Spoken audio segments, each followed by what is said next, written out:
this person to come up. I was going to make a quick video on how to find the value of a home. So how do I know how much a house is worth? And I'm going to help you guys think like an investor, and let's find out how much a house is worth. So let's just say, again, let's get to the meat and potatoes of the video.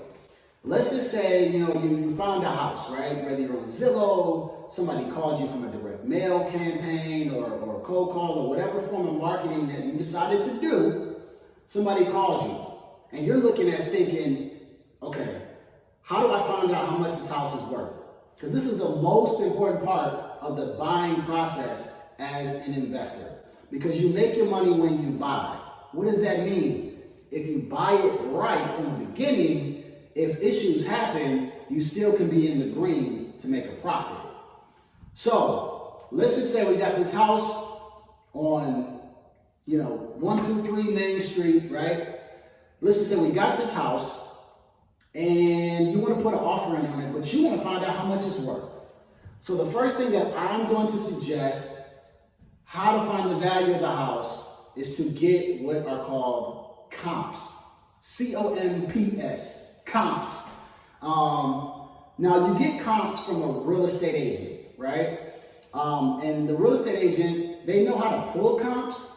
So it may not be a bad idea to link up with one or two real estate agents that can give you comps so that you can start analyzing properties. Another way you can find how much a house is worth, you can look on Zillow, you can look on Redfin. I don't suggest it unless you really know what to do and how to maneuver around that system.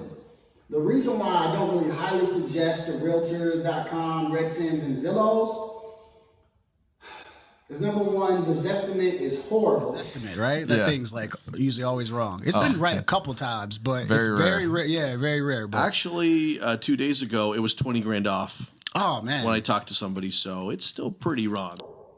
The Zestimate is horrible, and you don't want to go off that. But you got to know how to comp properties. You got to know how to find houses that are just like yours. And it's kind of hard to do because you got to piece things together when you're doing that. So first thing, if you're listening to me, get comps from a realtor. Comparable sales. What things are you looking for in the comps? Number one, you're looking for the house that is just like yours. So structure, if you have a house that's a ranch, you want to look at another house that's a ranch. You don't want to look at a house that's a bungalow or a colonial style house and the house that you're looking at is a ranch. That's not going to work. So you want to find structure style has to be the same. Another thing you want to look for is square footage. So let's say, for example, this house I'm in is 1,200 square feet. I normally compare it to a house that's within like 200 to 250 square feet below or above that. So if a house is 1,400 square feet, I'll use it just to see how much that sold for. But if there's a house that sold for 1,800 square feet, which is one right around the corner from here, I'm not going to use that because that house is much bigger and probably has a total different layout. So I would stay within that 200 to 250 within square feet. Another important part is the year that it was built. This house was built in 1952 or 1956. So I would compare it to a house maybe 10 years over or 10 years below it. So 1970 to probably 1940 or something like that is kind of where I like to stay in.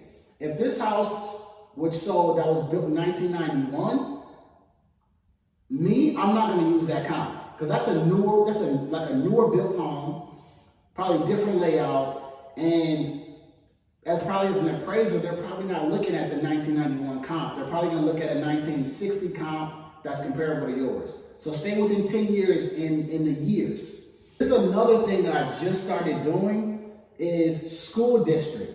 I didn't understand how important school district was, but let's just say you got a house in between two school districts. One thing I've been doing, and I don't really know if this is a thing or not, I know appraisers care about school district, is if, let's just say I got school district A and school district B. If my house is in school district B, I will go to like that real estate agent if I'm you, or me, I'm a realtor. I go to school district and I put in school district B so that only school district B comes up in my list. Is if this house has a basement, I try to compare it to other houses that have a basement. And vice versa. If it does not have a basement, I then try to find another house that doesn't have a basement. So I try to figure out basement or no basement. Garage is really up to you. If your house has a garage, it's not bad to figure out another house that does. And then you don't always have to compare it to a house that does or doesn't. It just kind of depends up to you. Like if my house has a garage, I'm going to compare it to another house that has a garage and a basement because those usually sell for more in the Michigan market. Now that you got all of these things, these are the things that you're looking for in another house that's just like yours. And what's going to happen is you're going to find these houses that are, okay, this one sold for $200,000. This one sold for $210,000. This, you're going to start to find, okay, this is where it kind of sold.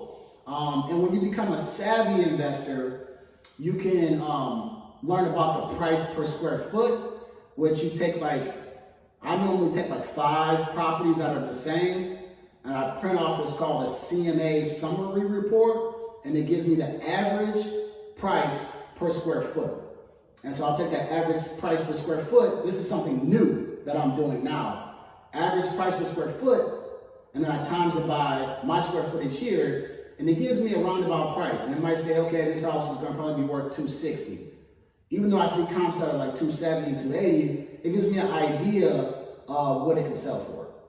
So that's how you find out how much a house is worth, by getting comps, comparable sales from a realtor. And you want to make sure the structure style is the same. If it's a ranch, I want a ranch. That's up to you if you want to do that or not. I started doing it just so that I can get a worst case scenario, because maybe this one sold for $200,000, but in school district A, maybe it sold for $210,000. So then I'll probably say, well, let me just mess around with $200,000 anyway. All right, so this is part of my real estate strategy videos for people who want to learn how to think like an investor, how to be an investor. That's how you comp a property. Get comps from a real estate agent. Here's my bonus tip for you. If you're a wholesaler or if you're just a regular investor who does not have your license, I would just encourage, link up with a real estate agent. Let them know what you're doing and maybe incentivize them. Hey, if you give me comps, maybe I'll give you $2 a report. Or when I close a deal, hey, I'll pay you. Try to find a way to provide value to that real estate agent and put them on your team. When I was a wholesaler, as a wholesaler before I was an agent, I had a guy, his name was Roger, real cool guy. He would send me a bunch of comps as I was trying to wholesale. And when I closed the deal, I paid him off of the wholesale, when I closed the wholesale deal. So the value I was bringing to him was, hey, if I find a deal that somebody needs an agent for, I'm going to shoot them to you first. And then when I close the deal, I'm going to give you some money back when I close that wholesale deal.